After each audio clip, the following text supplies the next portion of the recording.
Salut les gars, c'est Mani pour un petit unboxing. Aujourd'hui, nous avons reçu un carton de Tonton Pascal.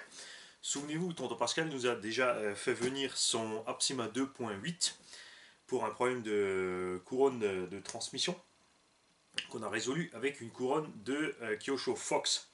Pour passer d'abord en module 1 et en plus elle est beaucoup plus large, plus silencieuse et ne souffre pas de tout ce qui peut arriver à la machine. Il nous a aussi envoyé son hyper VSE pour le changement d'huile et pour vous montrer la différence entre les réglages de base avec de la graisse et l'effet des huiles dans les différentiels. Et là, il nous a envoyé en fait l'épave d'un Apsima 2.8 parce qu'il en avait un deuxième. Et vu qu'il n'a pas besoin de tout ça, il nous l'a fait parvenir. Nous avons donc une carrosserie, un petit peu fondue mais en très bon état. Un châssis parfaitement plat. Le bas calipo, le variateur, le cerveau, le moteur, la boîte radio. À la fin, il sera quand même complet. Un diff avant en parfait état de marche. Alors, couronne centrale en bon état. Des pièces de slipper, des cellules. Manque donc a priori, a fortiori, un diff sur cette machine. Le kit de vis. Arbre de transmission et cardan. Les petites biellettes, et il nous a fait ça comme les Américains. Il a séparé chaque petite chose dans ce petit sachet. Les amortisseurs qui sont pas trop mauvais en fait, c'est des amortisseurs en plastoc, mais franchement ils sont pas si mal que ça, ils fonctionnent bien. La direction, tourelle, platine supérieure et les triangles complets avec les cardans avant qui sont dans un CVD dessus et les petits adaptateurs pour passer en 17.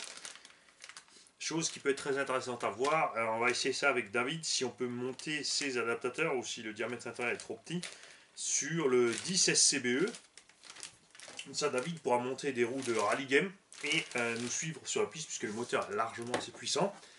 Et le béquet complet de 1/8 qui est donc démesuré sur le petit Apsima.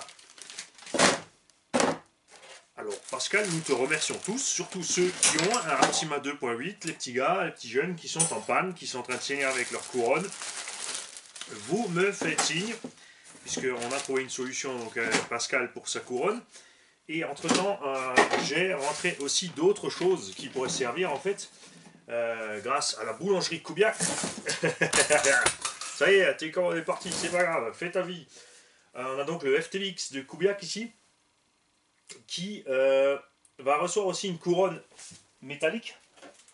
Et on va pouvoir comparer, d'ailleurs, tiens, on va le faire tout de suite, comme ça ceux qui ont ce pépin auront peut-être une solution rapide et efficace.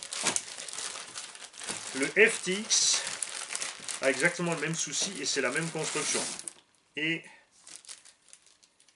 c'est un bingo. Je vais m'approcher de la caméra pour vous montrer. Parce qu'on a étudié plusieurs autres solutions. J'ai aussi récupéré une couronne de Vécar, la version slipper, parce que sur les Vécar Bison, vous avez soit la version slipper, soit la version avec pardon, avec le différentiel central. Et sur le Vécar, vous avez un disque de slipper. Par contre, il faut un disque hexagonal et qui est peut-être qui a un module aussi plus gros, c'est du module 0.8. Là, on a du module 0.6. Et voilà. C'est exactement la même couronne. On a deux côtés où c'est bien plat et sur un côté on a le petit enfoncement. Cette couronne-ci, je l'ai chopée aux US. Il faut compter par contre 25 € à peu près. Bon, elle pèse une blinde.